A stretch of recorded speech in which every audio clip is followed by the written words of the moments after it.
خۆشەویستان وەکو دوێنێ شەو لە لایڤی دوێنێ شەوە باسم کردوتم کە سبەی شەو ئێمە خزمەتان ئەم شەو و سەعاتی دە چەند دەقیقەیەکمان ماوە ئیتر دەسەکەین بە قسە باسەکانمان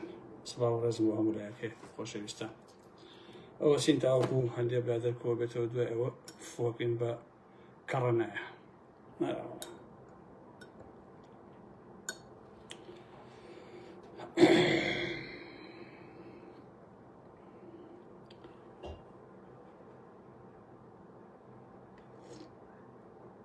بەخێر بێن سەر چاو بەخێر بێن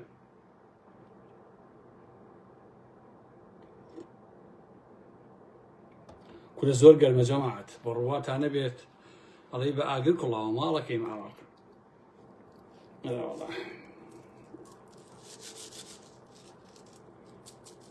ئەوە زەرامێنەی دزیم قەریب و لایڤی لەسەرکەمەوە بەپەلە هێنایەوە تەسبیح ئەرە وەڵای ویسی فێڵم لێ بکەوتم قەسەم بەخوا نەهێنی تۆ دارێن بە ڕۆحتە وەڵای تر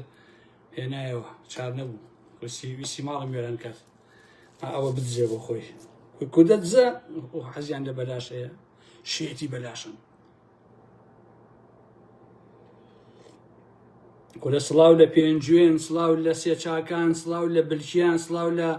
بەرکێ و نازانم فڵان و فڵان و هەتاکو کۆتایی ئەرەوەڵا یادی ئەو شاخ و داخانە بەخێر ئەرەوەڵا مناڵیمان لەوێ سەرف کردووە کاکە دایمە دڵمان بۆی لێیە بۆ شارە حیاتەکەی پێنجوێن ئەرەوەڵا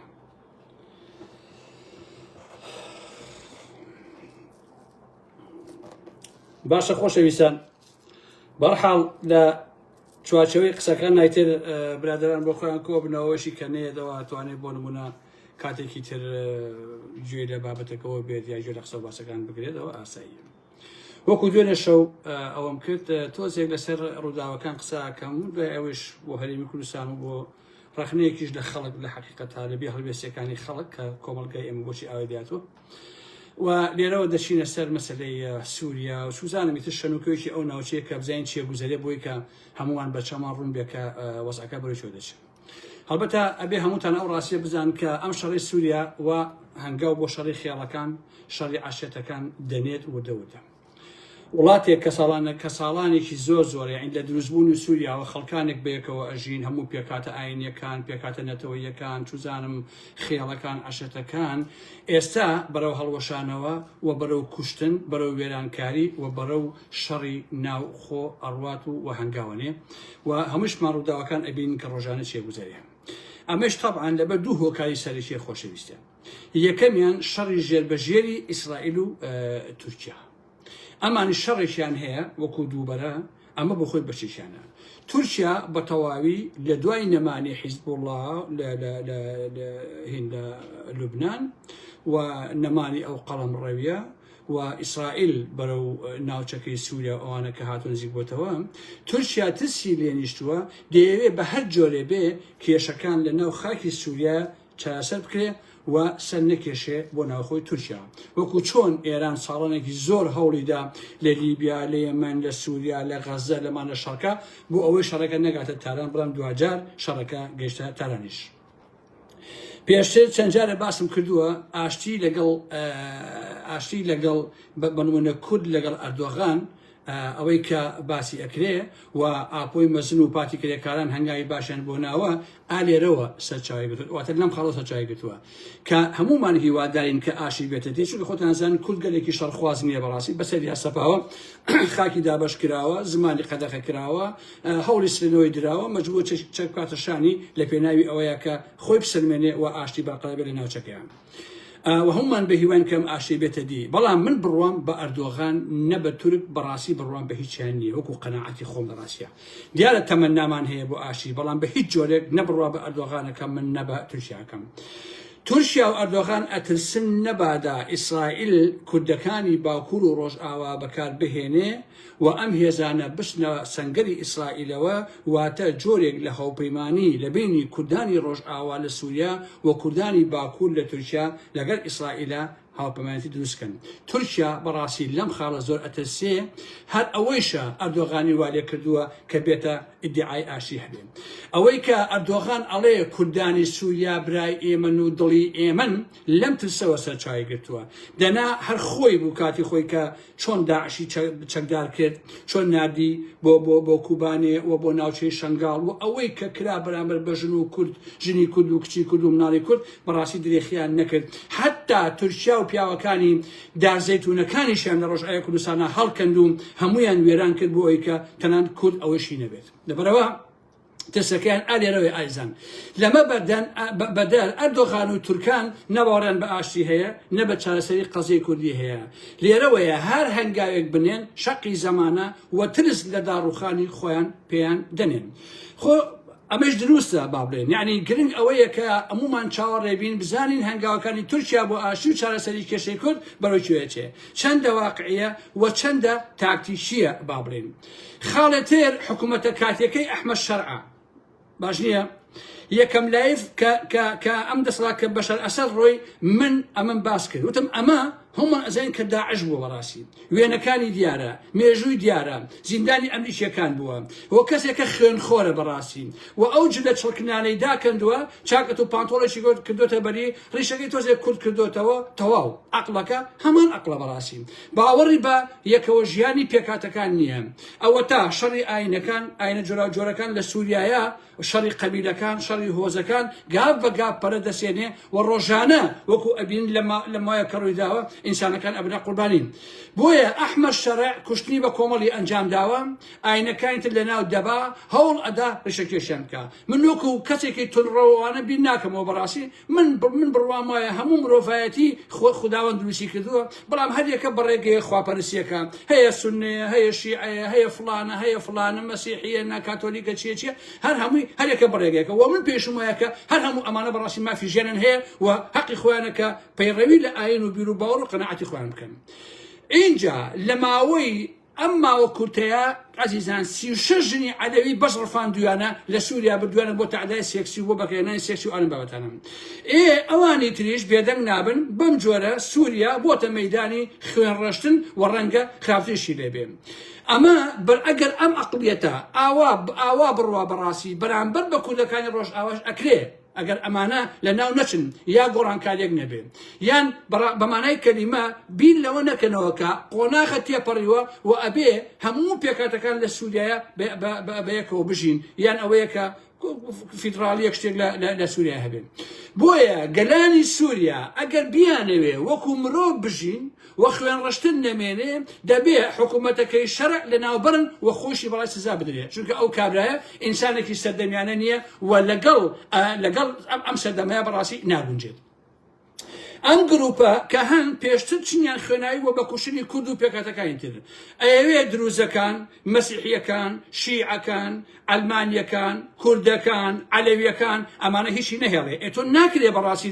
لە کۆمەلگایەکە کە هەزاران ساڵە مرۆڤەکانی خوا دروستی کرد لەوێ ئاژین تۆ بڵێ هەمووتان ئەگەر وەکو من نەبن یا سەر بۆ ئێمە شۆڕ نەکەن ئێوە بەڕاستی نابێ بژین مواتە جگە لە خۆی بڕوای بە هیچ کەس و دەسە و تاقم و ئاین و بیر و باوەڕێک نییە ئەمە سەر بە هەر ئایدۆلۆژیایەک بێ بەڕاستی خەتەرە بۆ کۆمەلگای مرۆڤایەتی خۆ ئەگەر بۆی بکرێ قەسابخانەیە دەخڵقێنێ و جۆگەلەی خوێنیش هەڵە بەسێ زۆر ئەحمەقیش هەن کە من ئاگام لێرە و لەوێ بانگەوازی لە ناوبردنی هەموو پێکاتەکانەکەن هەمویان پێکافرە و تەنها ئەحمەد شەرعی ترۆریست فاسد مناڵکوش بە شتێکی ئەوازان باش نییە بۆیە ئەمانش کێن ئەمانش ئیخوانیە بەکرێگیراوەکانی قەتەریش خۆی قوتابی قوتابخانەکەی ئیسرائیل و جوولەکەی هەموو دەڵێ بەم ڕاستی بزان خۆشەویستان سبەینیش کە پەلاماری کوردەکان بدێ لە ڕۆژ ئاوایە هەر ئەم داعشانە بەجلی کوردیەوە بە ناوی کوردبوونەوە باشە ئەڵێن ئەمانە ئەلمانی ئەمانە ئەوەن فتوای سەربڕینی کوردەکان ئەدەن لە ڕاستیە ئەمە بۆ خۆی کارە ساتەکەیە جا هەر کوردێکی بەشەرەف دەبێ ئەوە بزانێ گەورەترین دوژمنی کورد ئەمڕۆ تورکیا و محەممەد جولانی خۆشەویستان باش نییە ئەحمەد جولانی محەممەدی ئەمەی سووریا بۆیە ئەوەی تورکیا لە ترسی هاوپەیمانی کورد و ئیسرائیل ناوچەکەدا دەیەوێت ببێتە پاشای ئاشتی نەک ئەوەی بڕوای بە ئاشتی هەبێت ئەم ترسە نەبێ یەکەم کاری ئەردۆغان پشتیوانیە لە محەممەد جولانی بۆ ناوبردنی کورد ئەوە بۆیە بەڕێی من ئۆجەلان زۆر ئاقلانە ئەمەی لە ڕژاتی ناوەڕاست و ناوچەکە ڕوودەدەن وەکو دەرفەتێک دەقۆستۆتەوە و کردەوەیەکی تەواو ئاقلانەیە دەرگایەکە کراوەتەوە هەلومە جێناتە پێشەوە دەبێت کورد لێبچێتە ژوورەوە بەڵام بەوریاییەوە تا هەنگاوەکانی تورکیا لەسەر ئەرزی واقع نەبینێ نابێ ئەمانش هەنگاوی تر بنێن بە نمونەی ئەوەی کە چەکەنە سووتان پێم وایە کە نابێشیوە دووبارەکەنەوە بۆیە خۆشەویستان من وەکو کوردێک ئابیرەکەمەوە تموحی ئێمە وەکو گەلی کورد دامەزاندنی دەوڵەتی کوردیە لەسەر خاچی خۆمان و مافێکی بێ ئەم لاولەی خۆشمان بەڕاستیم جا ئەگەر دەیان ساڵی ترش بێ کورد نابێ واز لە مۆسوع ئەبێنێ وەقەتیش واز لێ نایێنێ باشە بۆیە ئەوەی دژی ئەمەیە بە هەر بیانەوە کۆبێ یان نەزانە یان خائینە بەمانەی کەلیمە بەڕاستی باش نییە چێ و کام لایەن و دەوڵەت خزمەتی ئەم ئەجندایە بکە کورد دەبێت نزیکایەتی بکات و های پەیمانی ئەو لایەنە بێت بەڵام بە بۆچوونی ئارام ئەحمەد لەم هاوکێشەی ئێستادا کورد نابێت تەرەفگیری ئەو دوو بەرەیە بکە لە ناوچەکەدا کە شەڕیانە نەشەڕی بەرەی ئێران بە ئێمەی کورد ئەکرێ نەشەڕی بەرەی ئەمریکا و ئیسرائیل بەڕاستی بە ئێمە ئەکرێت باش نییە کوردیش ئەبێ وریایەنە هەنگاوەکانی خۆی بنێ بە تایبەتی پەکەکە پەیەدا باکوور و ڕۆژئاو ئارم بابەتانە نە تورکیا نە جۆلانی جێگای متمانە نین و دوژمنی سەرسەختی کورد و کوردستان بەڕاستی دەسەڵاتیان هەبێ کورد قبول ناکە هەرە ئیسلامێکیشی قبول ناکە بۆ شارەزایەتان یعنی هەرە ئیسلامێتون ڕەوەکەی کە ئەمڕۆ نۆکرایەتی بۆ ئەوانەکە بڕواتانە بێ ئەگەر کێشەی کورد بکرێتە ئەو لاوە و ساڵ بێت و نەمێنێ وەکو شێخ سەعیدی پیران لە سێداریان ئەدا و ئەنکات ئەیان باتە بەردەمپەتی سێدارن خۆ هەمومان بینیمانە ئەو باسی شێخ سەعیدی پیران بەلای بڕاتە سەرپەتی سێدارە نوێژەکەیەکە ئینجا ئەچێ بەڵام ئەوان ئیعدامیەکەن ئاوایە لە ڕاستیە بۆیە ئەگەر ئەمڕۆ لوتی جۆلانی نەشکێ وەسبەی هێش ئەکاتە سەر ڕۆژ ئاوا و باکوور و ڕۆژهەڵات هێرشیش بکە کوردەکان عەرەبەکان ئەرمەن سریانی قبوڵی ناکەن و دیسان کوشت و کوشتار دەست پێکاتەوە بۆیە حکوومەتی ئەحمەد شەرع سەر بگرێ واتە حکوومەتی داعش وەکارە ساتە و هیچ نەفەسێک بەڕاستی بۆ ژیان بۆ مرۆڤایەتی نامێنێتەوە بۆیە بەڕێی من نابێ سووریایەکی بەهێز بوونی هەبێ دەبێ خۆ بەڕێوەبەری بێ کوردەکان دروزەکان ئیدارەی خۆسەریان هەبێ واتە سووریایەکی فیدراڵ بۆیە ئازیزان ئەفسانەی پوچی یەکپارچەی خاکی عێراق و خاکی سووریا و خاکی تورکیا و چۆچۆ ئالەم بابەتانە بەڕاستی ئەم ئەفسانەیە بەسەر چۆ لە ڕاستیان ئەم خاکە کە بە زۆر نچێنراوە بەیەکەوە پێویستە پارچە پارچە بێ باش نییە وە کورد و پێکاتەکانی تریش دەستێن بە مافەکانی خۆیان بگا وەکو مرۆڤ ئازیزانی من بەڵام لێ مەکەن کوردبوون تەنها بایۆلۆجی نییە بەڵکو کوردبوون بەمانای کەلیمە بەڕاستی ئەخلاقە کە سەلەفیەکان و ئیخوانیەکان نیانە و نۆکەری پانعەرەبیزمن و سەرقاڵی توانەوەی کوردن لە بۆتەی پانعەرەبیزمە ئیتر ئیسلامیەکان چی جوێن ئەدەن بابی دەن من بەڕاستی کێشەم نییە من لە تەخوین ناتەسم لە حەقیقەتە چونکە ئەوان جوێن نەبێ شیکیان پێ نییە هەردووکیشیان سەلەفی و ئیخوانی پرۆژەی عەرەبی سعودی و قەتەرن باش نییە و هەردووکیشیان دژی کوردن بەمانای کەلیمە ئەمانە لە کوردستان یەک ئیشیان هەیە ئەویش کورد لە کوردبوون بخەن بەمانای کەلیمە فەرەنگی نەهێڵن کەلتوری نەهێڵن سوگاتی بە ئەدەبیاتی کەن بە مێژووی کەن بە هونەری کەن بە شاعیرەکانی کەن بە نووسەرەکانی کەن هەمویان بە ئەهمیەت کەن ئیشیان بەڕاستی تەنها ئەوەیە حتا بازرگانیەکی زۆر بێزار و قێزەون بە مەسەلەی فەڵەستین و کارەساتەکانی غەزەوە ئەکەن کە ئێستا ڕوەدا بۆیە ئازیزان سەیرکەن دەیان دەوڵەتی عەرەبی هەیە غەرقن لە فەسادیە ئەمەنیان پارە زۆرە خۆشیان نازانن چی بکەن باش نییە بەڵام ناتوان کۆمەشی بە مناڵانی غەزە بکەن لە میسرەوە بیگرە لە کوێتەوە بیگرە لە سعودەوە بیگرە لە قەتەر لە کوێ ئیگری ئەو دەوڵەتە عەرەبیانە یەک دەوڵەتیان ناتوانن بچووکترین خزمەت بکەن لانی کەم ڕۆژانە مناڵانی غەزە لە برسان نەبن باشە من دوێنێ شەو تەمان قوربانەکانی غەزە ئەو ڕووداوانەی کە ڕۆدا و تراژیدایە بۆتە کاسپی بۆ هەرچی ئیسلامی ئیخوانیە و ئەمان لەسەری ئەلەوەڕێن خۆشەویستان دوێنێ شەو ئەلەم تیڤی هۆڵنداوە کە ئێستا چاوتان لێتی سیرم ئەکرد چۆن دەیان فەردە خواردەمەنی بە پەڕەشوت دەخرایە خوارەوە بۆ خەڵکی فەڵەستین کەچی لای ئێمە دەیان زڕە موسڵمان لەسەر قەزیەکە ئەژی و فڵانە ئەوەی پارە نار بۆ غەزە من ئەپرسم ئەم هەموو پارە کۆ ئەکرێتەوە بۆچی مناڵانی غەزە وەکو سۆماڵ بوون بە ئێسکە پەیکەرە بە سەڵت و جامەوە ڕیز ئەبەسن بۆ قاپێشۆربە ئەم هەموو پارەیە ساڵانێک ئێوە خەریکن بۆچی ئەچێ زەحمەت نەبێ تەنها ئالەم مانگەیە کە من لەگەڵ ئێوەیە قساکەم 74 مناڵ لە برسا بردوون لە غەزا 24 مناڵیان خوار تەمەنی 5 ساڵانە ئازیانی ئارام محمەد طبعا لەم ژمارەیە زۆر زیاترە ها چونکە میدیا ڕاستیەکان باز ناکا لەبەرەوەی شەرمەزار نەبن بگرە سەدان مناڵ مردوون هەزاران نەفرەتم هەیە من بەڕاستی هەم بۆ بەرەی ئیسرائیل و هەم بۆ حەماسی ترۆریستە واقعا کە ئەوانە لەسەر دەسەڵات و پارە و سامان و ئەمانە شەڕەکەن وە ژنان و مناڵان خەڵکانێکی قوربەسەر ئەبن بە قوربانی بۆ بەڕاستی ئەوان باجەکەیدەن بۆیە کۆمەڵێ ساختە چیش بە ناوی ئەم مناڵانەوە شاهانە بۆ خۆیان ئەژین ورق زلەکەن وەجیفان پڕەکەن $10 کۆکەنەوە $2 نابێتە نان ناچتە قورجی مناڵێکی غەزەوە خۆشەویستانی ئارام ئەحمەد باشە خۆ ئەگەر ئەمانە باش نییە ئەگەر ئەمانە ڕاستیان کردایە لانی کەم مناڵان لە بەسە نامردن بە دێژای ئەم هەموو ساڵام لەم هەفتەیەدا من چوومەتە بازارێک بە ناوی بێڤەرڤایک لە لەم هۆڵندایە هەر عەرەبە و قوتوێشی بەدەستەوەیە بە ناوی غەزەوە پارەکۆکەنەوە هەمووشی ئەیدیزن بۆ خۆیان ئایزانی ئارام ئەحمەد جا قسەیشیان لەگەڵ هاکەی دەڵێن ئیسرائیل ناهێڵێ خواردن بگاتە دەستی مناڵانی غەزە و ژن و نازانم چی غەزە جا باشە ئەگەر ناهێڵێ کۆکردنەوەی پارە مانای چیە زەحمەت نەبێ ئەگەر ئێوە ئەم پارەیە ناتوان بێن بە خۆراک بێن بە مناڵان و بە ژنان و بە خەڵکی غەزە زەحمەت نەبێ بۆ چی کۆکەنەوە ها هەرچەندە ئەم بیرکردنەوەی من مرۆڤانەیە چونکە گەلی فەڵەستین بە غەزەیشەوە نەدینیین ئێمەیان ئەوێ نەوەکو کورد نەوەکو ئینسان بەڕاستی ئێمەیان ئەوێ گەلی فەڵەستین وەکو عەرەبەکانی بۆ نمونە بەعەس باشە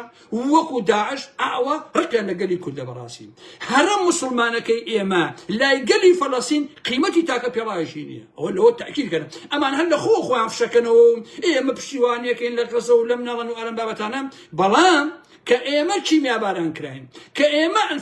ئەنفال کراین هەموو فەڵەستینیەکان چەپڵیان لێیە ئەیان و بژی بەعەس کوردی کافر با لەناو بچن هەمومان نەبیرمانە 5,000 مزگەوت ڕووخا یەک کەس قسەی نەکرد نە عەرەبەکان نە تورکەکان نە فارسەکان نە فەڵەستینیەکان هەر هەمویان پشتیوانی حیزبی بەعسیان نەکرد بۆ ئەنفالکردنی کورد بۆ سووتاندنی گوندەکانی کورد بۆ سووتاندنی مزگەوتەکان و قورئانەکانی کورد باشە ئاوایە فاشزمێک زاڵە بەسەریانە کە بەڕاستی کورد قبوڵ ناکات بەڵام ئێمەش لەبەرەوەی ئێمە مرۆڤین لەبەرەوەی ئێمە ئینسانین ئێمە پشتیوانیان ئەەکەین ئەچین لە مزاهرەکانیانەوە پاڵیان بۆ ئەنێرین ئەمە ئەوواکەین بەڵام ئەوان بەڕاستی بۆ ئێمە ئابۆ جۆرە نین ئەمە بخەنە مێشتی خۆتانەوە بەڕاستی ئەوان بە هەموو پێوانێ دژی ئێمن ئێستایش فەڵەستینیەکان ئەهلی غەزە بڕواتانە بێ قەیتانی پێڵاوێکی بەعس و سەدام حوسێن نان بە هەموو کورد باشە ئەمە حقیقەتە جا کێ نایە ئەمە قبولیکە ئەو خۆی خەڵەتێنێ بەڕاستیەوە کەیفی خۆیەتی باش نییە بۆیە ئەجزان ئەگەر دەسەڵاتیان هەبێ ئەوان ئاوا لە ئێماکەن بەڵام ئێمە وەکو مرۆڤ هەمیشە هەروە بوون بەڕاستی کورد هەر بۆ میوانداری و بۆ ئینسان دۆسی ئەوانە هەمیشە دەرگای کراوە بۆ بەڵام ئەوان وانین لەڕاستی ئەوان خیاڵەچین ئەوان بەڕاستی ئەوان خراپن بە مانای کەلیمە بەرامبەر بە ئێمە بۆیە ئەجزان وەکوتم تورکیا لە تەنگانەیە بۆیە باسی ئاشتیەکە چونکە ئەوان بە درێژایی بوونیان بە دەوڵەت ئابەم جۆرە مناڵەکانی خۆیان فێر کردووە باش نییە ئەڵێ چی لە دەستی قوتابخانەکانە کە تورک بە مناڵەکانی ئەڵێ تەربیە باشە ئەڵێ یەک تورک بە ئەندازەی هەموو دنیا بایەخی هەیە ئەمە قسەی یعنی مناڵان ئاوا پەروەرداکەن ئەڵێ کورد بەربەستی بەختەوەری تورکە بۆیە ئەبێ تەفرەت و نابکرێن اینجا ئەڵێ تەنها نەتەوەی تورک لە وڵاتەدا مافی هەیە و هیچ کەسێکی تر خاوەنی ئەم مافە نییە پاشان ئەڵێ توانەوە و دەرکردنی کورد لەم وڵاتەیە دەرفەت بۆ فەرهەنگی تورک دەڕەخسێنێ و ئەوان ئەبێت لەناو بچن ئاوا گەلی تورکیا مناڵان فێر ئەەکەن بۆیە مناڵێک لە هۆڵەندا لەدایک بووە باش نییە کە باسی کوردەکەی ئەڵێ بوزی پێوەکەیت ئەمنێ ڕق لە کوردە بەڕاستی یعنی مناڵێک لە هۆڵەندا لەدایک بۆ خۆشەویستان من زۆرم بینیوە یەک تورکم نەبینیوە تاوەکو ئێستا بڵێ وەڵا کورد مافی ژیانی هەیە هەر کە باسی کورد دەکرێت ڕێک ئەڵێ بوزی پێوەکەی بەڕاستی ئەڵێ تێڵای تێبڕی ئێستا هەڵقونێ ئەوێ ڕق لە کوردە باشە ئابەم قسە پوچان ئەوان هاتوون مناڵێن تووشیان گەمژە کردووە لە قوتابخانەکانی تورکیادا ئەم ڕستانە فێری مناڵانەکرێ کەچی ئێمە هەزاران کەسمان هەن بەناوی ئاینەوە نۆکەری بۆ ئەردۆغان و بۆ تورکیاکەن وەکو سەلاحەدین بەهادین و چۆچ و ئەرەم بابەتانە باش نییە تورکیا ئێستا ئەوێ هێڵێ بکاتەوە بە ناوی زەنگزور تا خۆی سنتەر بێ بۆ هێنانی وزە بۆ ئەوروپا. باشە باکۆ ڕێکەوتنی نێوان تورکیا و ئەرمینیا و ئازەربایجان، تورکیا بە عێراق ئەڵێ لەم هەفتەیە ئاگاتان لێ بۆ خۆشەویستان ئەڵێ هێڵەکەتان بۆ نوێ ناکەمەوە، دەیەوێت بە ئەوروپا بڵێ من خاڵی یەکلاکەرەوەم بۆ هێنانی وزە. بەڵام ئەوە هەموو کەسە بێ بیزانێ تورکیا بە هیچ جۆرێ ناتوانێت ببێتە ئەندامێکی ئەوروپا و ئابوووریەکەشی بەڕاستی توانای ئەوەی نییە. ئێوە ئازیزان سەری بەریتانیا بکەن. ئێساوی کە لە بەریتانیا ئەژی نازانم ئاگاتان لێ هەیەیاننا 16,500 دەوڵەمەند قەرارە لە هەر چەند دەقیقە جارێکە هەمووی بەریتانیا بەجێ هێڵێ، یا ئەچن بۆ دوبەی یا ئەچن بۆ سویسرا. باشە لەندەن لەبارەی ئابووریەوە بەڕاستی تەواو بووە، ئەمەندەی کێشە هەیە خۆشی نەدە چۆن چارەسەری بکە. باشە تورکیایش هەموو سەرمایەدارەکانی ڕۆیشتون ئەوەشی کەماوەتەوە وردەوە دەڕوات.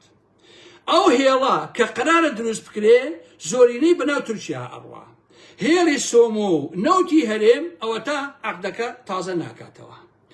لە سەدا چلی نەوتی ئازەربایجان تا ئێستا ئیسرائیل ئەیکڕێ. تورکیا ئەوێ ئەوەش ببڕێ، ئەمەش کێشەکانی تورکیا قوڵتە دەکاتەوە. واتە ئیسرائیل ئەزانێت چی لە ئارا هەیە، بۆیە ناوێت لە سووریایە حکوومەتێکی بەهێز دروست بکرێت کە دژی بەژەوەندیەکانی ئیسرائیل بێت. باشە ئەم مەسەلەیەش ئێرانی بە تەواوی حەسر ئەکا و ئابڵوقە ئەدرێ، رووسیاش ئەکاتە دژێت تورکیا و ناتوانێت قوبولی بکات. واتە ئیسرائیلش ناتوانێت ئەو قوبول کاکە ئازەربایجان و نازانم ئەرمەنستان و ئەرەم بابەتانە لەگەڵ تورکیا عەقد بکەن و ئەو خێڵە دروستکەن، ئەوە بە زەرەری رووسیایشە. جا ئێوە سەیریکەن ئەم هاوکێشەیە کە لەم ناوچە هەیە چۆن چۆ بە ناویەکە و تەواوی شەڕەکەش ئازیزانی ئارام ئەحمەد و تەواوی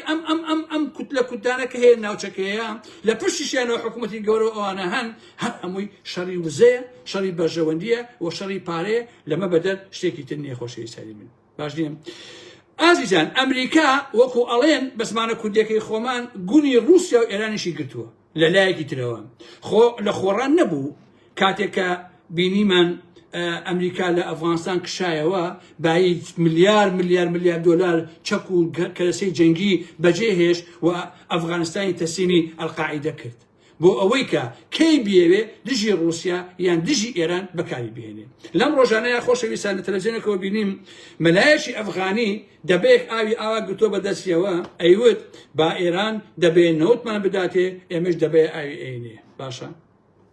ینی ئێستا یاریەکە ئاوای لێ هاتووە. بۆیە ئەم قسەیە لە من ببیستن خۆشەویستان، من لەسەر عەتف و ئەمانە کار ناکەم. ئەوەی لە غەزە ڕوو ئەدا تەنها حەماس و ئیسرائیل نییە، بەڵکو سعود و قەتەرە حەقیقەتە. هەر بۆیشە بێدەنگن بەرامبەر بۆ هەموو مەساتەی کە بەسەر ژن و مناڵی غەزەیە هاتووە. ئەیانەوێ وزە لە ڕێگەی وشکانیەوە بنێرن، باشە هەم قەتەر و هەم سعودی و ئەلەم بابەتانە. ئەزیزان لە منی وەربگرن، غەزە نامێنێت وەکو ئەوەی کە ئێستا هەیە، دەبێت ببێتە بەندەرێک بۆ وزە، بۆ نادنی وزە ئاوای لێبێ بەڕاستی. یعنی شەڕەکە لێەوە سەرچاوی گرتووە. وەڵڵاهی نەشەڕی دینیە، نەشەڕی فڵان و فیسارە ئەمەی کە ڕوو ئەدا. باشە تەنها ئەیانەوێ غەزە بکەنە بەندەرێ بۆ هێنانی وزە، بۆیە قەتەر پێی خۆشە، سعود پێی خۆشە، جیهانی عەرەبی هەر هەمیان پێیان خۆشە و هیچیان هەڵوێستیان نییە، چونکە ئەوان لە یاریەکە تێگەشتون. بۆیە بەڕێی ئارام ئەحمەد غەزە دۆڕاوە. خەڵکەکەی قوربانیەکی بێگوناهی دەستی حەماس و ئیسرائیلن. باشە هەنگاو بە هەنگاویش ئەمانە ئاوایان لێکن وە کەسی تیانایاڵن.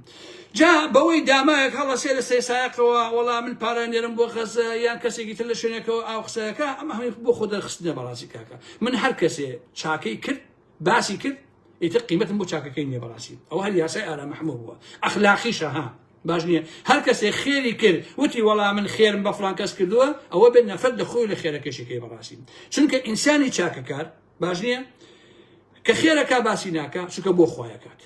کە وەختێ چاکە ئەکا باسی ناکە چونکە بۆ خۆیەکە، کە وەختێ یارمەتی هەژاران و ئەوە و نەخۆش و پەکەوتۆ ئەمانە ئەدا قەت منت ناکە قەت باسی ناکە چونکە بۆ خۆیەکە. ئەوەی کە دا ئەنیشێ 200 دۆلار ئەنێرێ بۆ غەزە یەکسەر سنگ دەرەپەڕێنێ ئەوەم کرد ئەوە درۆوەکە بەڕاستی. باش نییە؟ ئاوایە. بۆیە هەموو ئەو یارمەتیانیش کە ئەدرێ کە کۆیەکەنەوە ئەی دزن و زۆر لەسەر ئەوە ئەژی، ئەو بەشەی تریشی بۆ مناڵانی غەزە نییە بەڵکو بۆ حەماسە لە ڕاستیە یعنی پارەکۆکردنەوە لە باشووری کوردستان لە هەر شوێنێ بێ بۆ حەماسە بۆ چەک و جبەخانە بۆ خواردنی ئەوانە بۆ مناڵانی غەزە نییە ئەگینە ئەم هەموو پارە کۆ ئەکرێتەوە خۆشەویستان خۆ ئەوەی ئێسەدانەکەم دوو نەڵمان ببینێ لە غەزە بڵێ وەڵاو تۆ شکر خۆراکم بەدەست گەیشتووە یعنی تۆ نایبینی بەڕاستی کاتە ئەم پارەی ئەچێ بۆ کوێ ئەچێ بۆ حەماس بەڕاستی لەبەرەوەی ئەوەی کە لە باشوورتان پارە کۆکاتەوە بە ناوی ژنان و مناڵانی غەزەوە بەڕاستی بۆ حەماسە باشە ئەمانە هەمووی گروپی سیاسین بەکرێ ژیراون کار بۆ حەماسەکەن ترۆریستن لەژێر ناوی ئاینی پیرۆزی ئیسلامە ئەم کارە ناکەن ئەبێ هەموو کەسی ئەو ڕاستیە بزانێ بە تەمای ئەوە نەبێ کە دڵی خۆی خۆشکا بڵێ وەڵام من ئەم کۆمەچی ئەەکەم پارەکەم ئەدێ بەنان و مناڵانی غەزە سکیانی پێپڕەکەن شتی وانە هەر هەمووی بۆ غەزەیە بەڕ بۆ هینە بۆ حەماسە ئەبێ ئەوە بزانن ئازیزان ئەگەر بگەڕێنەوە بۆ مێژوو لە سەدا هەفتا و چواری ژنانی ئەڵمانیا دەدرێژیان کراوەتە سەر کاتێک کە رووسیا و ئینگلیز و ئەمریکا هێرشیان کرد بۆ ڕووخاندنی نازیەکان باشە ئێستا بە ئاشکرا ئەڵمانەکان باسیەکەن سەدان هەزاران لێکۆڵین و بابەت لەسەر هەیە فلیم لەسەر ئەم مۆزوعانە هەیە ئەیڵێن و پێشیان شەرم نییە چکە ئەمە شەڕە تۆ یا ئەیبیتەوە یا ئەیدۆڕێنی لە حەقیقەتە بۆیە غەزەیەکان دەبێ بڵێن تەواو ئێمە دۆڕاوین باشە چونکە ئازیزان سەرچاومان لە بەردەستایە جەمال عەبدولناسر قەزافی زۆر پێش ئەمڕۆ داوانە کە وتویانە لە شەرمەشێخەوە تا ڕۆژ ئاوای فورات دەبێتە دەوڵەتی ئیسرائیل قسەی ئەوانە ها قسەی من نییە باش نییە حەزی منیش نییە من یەک حەزم لەم هاوکێشانەیە خۆشەویستان حەزی من وەکو کوردێکی بە ئابڕوو تەنها ئەوەیە کە میلەتەکەی خۆم وەکو کورد لەم هاوکێشەیە دەستی مەفەکانی خۆی بکە ئیتر بۆ من مۆزوع نییە شیعی دۆڕێ کێ سەرەکەوێ ئێران سەرەکەوێ ئیسرائیل ئەڕوخێ ئیسرائیل سەرەکەوێ ئێران تورکیا ئەمانە بۆ من مۆزوعین بەڕاستی چونکە بە درێژایی 150 ساڵی ڕابردووم هیچ کەسێ خەمی گەلەکەی منی نەبوو بەڕاستی مناڵانی هەڵەبجە کە کیمیاباران کریان هەمویان ئەویان لات بوو کەس خەمی مناڵانی هەڵبجە نەبوو لەبەرەوە منیش خەمی هیچ کەسێکم نییە خەمی گەلەکەی خۆم نەبێ بەڕاستی من ئەمەوێ لەم هاوکێشەیە گەلەکەی خۆم دەستی بە مافە ئینسانەکان و مافە نەتەواتەکانی خۆیان بگە بەڕاستی ئەمە شەڕی منە و ئەمە ڕاوبیر و بۆچوونی منە کە بە ئاشکراش بەڕاستی بەیانم کردو و ئێڵێم باش نییە من هەموو تەمان دژێکی پارتی بووم باشە 30 ساڵە کوردستان نەبینیوە لەبەر دەسەڵاتی دیکتاتۆری پارتی وێچێتی بنەمای تەڵێ بنەماڵی بازانی بەڵام ئەگەر بەیانی بزانم حەشی شەعبیەک هەڵەبجە و سلێمانی بەڕێوەیە بە من بەڕاستی دژیم خۆ بۆ من نەبوو هەرێوی کوردستان ها من تیا نەژیاوم بەڵام من ئاوا بیرەکەم شکە شتەکە شی شخصی خۆم نییە مادەم لە کوردستان نەژیاوم مادەمێکی پارتی ئاوا دەربەدەریان کردو ئەوە ئیتر ئەبێ من ببم بە نۆکەری جاشی بم بە جاشی دنیا بێت هەرێم داگیرکە من بەڕاستی ئاوا بیر ناکەم بۆ خۆشەویستان باش نییە هەتا ئەمرم نەچمەوە کوردستان پێم خۆش نییە شیعەیەک لە بەغاوە بێ حکمی سلێمانی هەولێر بکا بەڕاستی پێم خۆش نییە پازارێک جەندەرمێکی تورکیا بێ حکمی هەرێمی کوردستان کە کاکەجێن تەواو یەکێتی پارتی خراپە هەردوو چیان دەرهاو دزن هەمووی ڕاستە خۆم ئەو شەوان 30 ساڵە کردەوە بەڕاستی بۆیە ئەگەر ئێمە بە مێژووی ترابشینەوە ئێستا کەرکووک کە ناسیۆنالیزمی عەرەبی نەیبردووە ئازیزانی ئارام ئەحمەد یەکەم جار ئینگلیز بردوێتی پاش دیە بیپەی لەگەڵ عێراق عەقدەکەی کردووە بۆ دزینی کەرکووک بەڕاستی بەڵام ناسیۆنالیزمی عەرەبی بەعس و پێش بەعس و ئێساش تەنها وەکو حرەسی کەرکووک وایە دژی کورد نەوتەکەی ئەدزێ ئەیە بە کۆمپانیەکانی ئینگلیزیوانە بۆ خۆی ئەجزن و ئەیبەن ئەو هەر حرەسە بەڕاستی باش نییە بۆیە خۆشەویستانی ئارام ئەحمەد ئەم لایڤم کرد کە پێتان بڵێم شەڕی ناوچەکە لەسەر وزەیە باشە غەزە لەسەر بەندەرە بۆ بردننی وزە بە ئەمریکا بۆ نمونە ئەگەر ئەمریکا بەیانی پشکاتە هەسەدە یەکەم شت بۆ خۆی خراپە بەڕاستی و هەرچی وزە هەیە لەژێر دەستی هەسەدایە ئێسا لە ڕۆژئاوای کوردستان اینجا لەم لایشەوە خۆشەویستان سەری ئەم هەموو یاریەکەن کە ئەمانە ئەیکەن ئازیزانی ئارام ئەحمەد هیندیش سەرقاڵی هێڵێکی ترە هیندستان زائید ئەرمینیا زائید ئەوروپا باشە بۆیە لەم یاریانەیە تورکیا بە دوو هەدە بەپێشێ لە بینی سۆمۆ و زەنگزور تا لەم ڕێگایەوە ئەوروپا قبوڵی بکە بەڵام بەڕێی من ئەمە خەونەکە تورکیای بینێ بەڕاستی ئەوروپا ئەزانێ باگراوەندی تورکیا ئیسلامیە بە هیچ جۆرێ قبوڵی ناکە کە بێتە ناو ئەوروپاوە ئەمە مطلقە بڕاوەتەوە ئەم مۆزوعە ئازیزان ئێستا $1 ئەمریکی بە 40 لیرە و کۆما 56 ئەمڕۆ کە من ئێستا قسە بۆ ئێواکەم $1 بە 40 لیرە و کۆما 56 لەو کاتێشەوە پەکەکە بە حساب چەکی داناوە 2 لیرە پارەکەی شکاوە لێرەدا پرسیارە یعنی پرسیاری ئەو کەسانەیە کە ئابووری ناسن لە تورکیا دراچەیەەکەن ئەگەر پەکەکە کێشەی تورکیا بووە بۆشی ئابوووریەکەی باش نابێ کە پەکە شەڕژ ناکە ئێستا کەواتە تورکیا درۆکە کێشەکە کێشەی پەکەکە نییە بەڕاستی تورکیا خۆی کێشەی ئابووری و کێشەی سیاسی هەیە لەواقع بۆیە تورکیا ئەوێ بڵێ سنتەرم هەم بۆ سۆمۆ ئەوەی عێراق کە ڕازی نییە ئێستا لێنۆتەکە بڕۆ بە هۆکاری ئەوەی کە عقدەکە تەواو بووە بەڵام باسەکە بەڕێی من عقدەکە نییە بۆیە ئەم یە دوو یاری ئەکا بەرامبەر بە عێراق و هەرێم باشە بەرامبەر بە ئەوروپایش لەم لاشەوە خەریکی هێڵێکی ترەکە بۆم باسکردی بۆ ئازەربایجان و ئەرم بابەتان باش نییە و ئەی شێوێ تورکەکانی قەوقاس بە تەواوی لە خۆی نزیک بکاتەوە باشە بۆیە ئازیزان پێشتر وتمە دووبارەی ئەەکەمەوە شەڕ و کێشەکان هێشتا زۆری ماوە و دووبارە و چەندبارە ئەبێتەوە هەم لە غەزە هەم لە سووریا هەم لە ئێران و هەم لە تورکیا باشە و من بیرکردنەوەم ئاوایە کە دیسان لە ئێران ئەدرێتەوە و ئەبێ خەڵک چاوەڕوانی ئەو شەڕانە بکە و ئەم هاوکێشەیە سەڵانێکی تر ئەخایەنێ اینجا بە کۆتا ئەگادە حقیقەتە هەتا بە تەواوەتی ئەم هێزانە هەمویان ساغ نەبنەوە و ئەو ڕۆژەتی ناوەڕاستە کە ئەیبینن پاچە پاچەی نەکەنەوە هەر هێزەکان بەشی خۆیان نەبن خەڵکەکەشی نەکەن بە کوردی خۆیان چونکە هەروە بە بەڕاستی ئەم کێشانە هەروە ئەمێنێتەوە ئەزن لێرەدا دوو سێ قسەیتتان بۆ کەم ئیتر بەجێتانی هەڵم بەڕاستی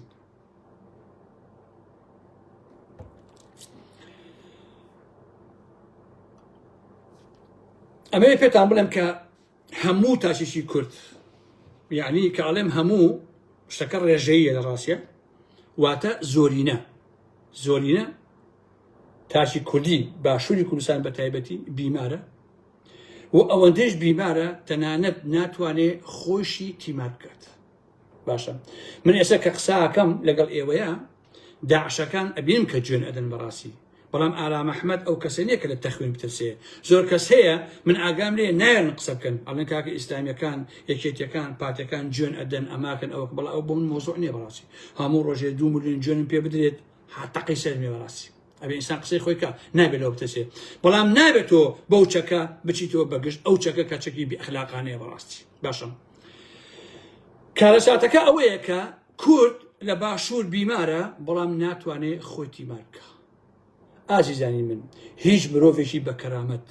لەژێر دەسەڵاتی ستەمکارە نابێ بەسەر شۆڕی و سەرکزی دابنیشێت بەداخەوە بەڕاستی وەکو ئەبینم زۆربەی کۆمەڵگای ئێمە لە باشووری کوردستان سەرکزە وەستەمیشی لێکرد ئەم بۆخی کارەساتەکەیە بیهێنە پێچاوی خۆت تۆ پێشمەرگەبی ئاسایشی ئەوەی 3 مانگ تۆ پارە نایەنێ 2 مانگ نادەنێ یەک قسەش ناکەیت باشە یعنی ئەوەی پێی ئەڵێن غیرەت و وجدان لە باشووری کوردستانە بە مانای کەلیمە نەماوە باشە هەموو کورد وەکو ئەو تەیرە وایە کە باڵی فڕینیان بڕیوە باش نییە حتا بە خەیاڵیش بیر لە فڕین ناکاتەوە ڕاستی ئەمە کارەساتەکەی بۆیە کوردانی ژێر دەسەڵاتی پارتی وێچێتی بەتاڵن لە بیرکردنەوە خاڵین لە ئیرادە یەک زەڕێش خواستیان بۆ ئازادی نییە لە واقع باش نییە بۆیە هەر مرۆڤێک مێشکی هەبێ ئەبێ بە مێشکی خۆی بیر بکاتەوە ئەگەریش نەیبوو ئەوان نیەتی و تەواو باشە هەڵ ئەسێ دوای مێشێکی خاڵی ئەکەوێت ڕێک ئەوەی کە ئەوەی ئێستا لە باشووری کوردستان ناپاوە باشە لە باشوورە کەس خودی خۆشی ناناسی ئازیزان چونکە ئاگایی لە دەست داوە ئەسڵەن بیر ناکاتەوە بەڕێزان باشە بۆیە لە شوێنە کەشتێکی هیگڵم بەچاو کانووسێ ئەڵێ ئەوەی خۆی ناناسێ سەر بە دنیای نزانی دەسە پاچەی ئاژەڵانە بەڕاستی بەداخەوە پێتان ناخۆش نەبێت ئەمە واقعی ئەمێ باشە زۆربەی هەرە زۆری تاکەکانی باشوور مێشکی هاک کراوە هاک باشە ئاگام لێیانە بەڕاستی هەمووی بشێن هاک کراوە ڤایرۆسی گرتووە بەڕاستی پارتیەت یەکێتیەت سەلەفیەت ئیخوانیەت هەر کەسیەت مێشکی تاشی کوردی هاگەکە باشە ئیتر ئەم تاکە خودی خۆی نییە باشە هاک کراوە بەڕاستی خۆی بیر ناکاتەوە باشە بۆیە مرۆڤێ ئەگەر مرۆڤ بێ نابێت بێتە پاشکۆی هیچ کەسێ بەڵام داخەکەم زۆربەی زۆری کۆمەلگاکانی ئێمە پاشکۆی کەسانی ترن باشە زۆربەشیان خاوەنی خودی خۆیان نین وەکو بەرغەلوان خەڵکانێک بە ئارەزوی خۆی لیانە خوڕێ باشە یاتا خەڵکانێکی تر خاوەنیان چۆنیان بێت ئاوا بەکارن ئەهێن هەموو ئەم کۆمەلگای باشوورە کە ئێستا ئەیبینی ئازیزانی من سەرگەرمە بڕێک بە پارتیەوە بڕێکتر بەیەکێتیەوە بڕێ بە بەناو ئۆپۆزیسیۆنی ساختە و زڕەوە بڕێک بە سوۆسیال میدیا و بابەت و شتی هیچ و پوچەوە بەڕاستی باشە بڕێکیش بە تەکیەوە بە خانەقاوە بە دیوەخانەوە بە خێڵەوە بە عەشیرەتەوە بڕێکیش بە باڵە سیاسی قاچاقچیە ئاینیەکانەوە بەم جۆرە کەس دەرفەتی بۆ نەماوەتەوە تابیر بکاتەوە بەڕاستی باش نییە زۆربەی زۆری وەکو مەڕوان لا ناکەنەوە بەم لەولایە ئاور لە هیچ کەسێکیش نادەنەوە هەر کەسێک بۆ خۆیەتی باشە حتا گومان ناکەن بیر ناکەنەوە پرسیاریش ناکەن خۆشەویستانی ئارام ئەحمەد باشە بەیانی من ئاوا ڕێشێکە هێڵمەوە ئاوە بەرماڵێ داخەم نوێژێکیشی لێ یەکەم و ئەلم بابەتانە 2000 کە جەزاکەڵڵام بۆیت باش نییە ئەگەر لە پشیشەوە هەچی خراپەکەی تیاما بێ بەس ڕوو کەشەکە ئەبین بۆ چونکە بیر ناکەنەوە بەڕاستی باشە من وەکو خۆم وەکو ئارام ئەحمەد چەندین ئینسان یا چەندین گوێدرێژ ئەناسم بە ناوی نەتەوەچێتیەوە بە ناوی کوردایەتیەوە بە ناوی سۆسیالیستەوە بە ناوی ئەلمانیەتەوە بە ناوی ئاینەوە هەموو ئەمانە ئەناسم باشە کە هەمویان گوێدرێژن ها بەڵام سەدان هەزار خەڵک دویان کەوتووە باشە ئەم بۆ خۆی کارەساتەکەی باشە ئەمە کارەساتە ئایزانی ئارام ئەحمەد هەر کەسێ ئازیزان جا هەر کەسێ هەوێ با ببێت باشە دوای کەسانێ بکەوێ کە ئەو بیری بۆ بکاتەوە بابا هیوای بە کۆمەڵێ داهۆڵ و شێرە بەفرینە هەبێ دەبێتە ئەم تاکەی کە ئێستا لە باشووری کوردستانە هەیە باشە کە ئەوەی هەیەی تۆڕاندوێتی باشە لە کۆتا ئەمەی پێتان بڵێم تاکی باشوور ڕێک لە مەیمونەچی ئەمڕۆ خۆشەویستان باشە تەنها لاساییکردنەوە ئازانێت باش نییە تەنها لاساییکردنەوە ئێستا تەواوی کۆمەلگای باشووری کوردستان هەمووی لاساییەکاتەوە عینەن مەیمون خۆشەویستان چونکە خۆی هیچ نازانێت هیچ داهێنانێکی نییە تەنها لاساییەکاتەوە تەواو ئیتر ئەوە ڕە و بیر و بۆچوونەکانی منە ڕئیش ئازادە بەڕاستی ئێوە ئەتوان قسەی خۆتان کەن بەڵام ئەمە واقعی کۆمەلگای باشوورە من لەوجێتە کاتان ناگرم تا کاتێکی ترینەوە سەرخەت و کۆمەڵی قسە و باسی ترەوە من لە خزمەتتانم خۆشەویستان خۆشەویستیم بۆتان هەیە حرمەتم بۆتان هەیە کەسیش ناڕەحەت نەبێ بەڕاستی من لە بەر جوێندان و سوکایەتی و تەخوین و ئەوانە بەڕاستی پاششر بیر و باوەڕی خۆم ناکەم ئەمە قەناعەتی منە خۆشەویستان حرمەتم بۆتان هەیە بەخواتان ئەسپێرم خواتان لەگەڵ ئازانیم بەخێر